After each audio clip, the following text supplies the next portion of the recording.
Nous sommes ici à la gare routière, dans le 2e arrondissement de Libreville. Ici, les fournitures scolaires jonchent de partout les rues de ce quartier. Mais malgré cet étalage, les clients, c'est-à-dire les parents d'élèves, ne semblent pas se bousculer, comme d'habitude.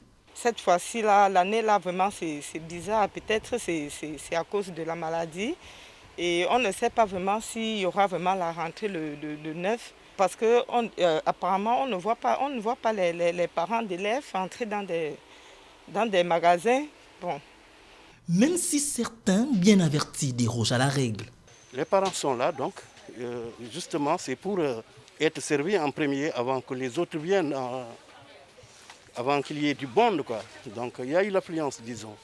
La crise sanitaire combinée à la hausse des prix serait des raisons de l'absence criarde observée dans les lieux de ravitaillement des fournitures.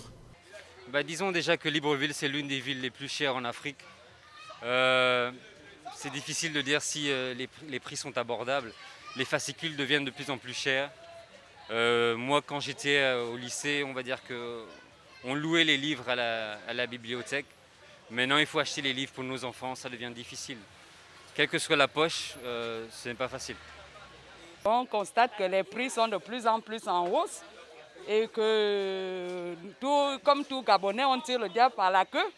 On prend un cahier par-ci, par-là et puis on essaie de voir si l'enfant peut commencer avec 2 ou 3 cahiers en attendant de faire toute la liste des fournitures, quoi. Au Gabon, la rentrée académique 2020-2021 est bel et bien prévue pour lundi 9 novembre.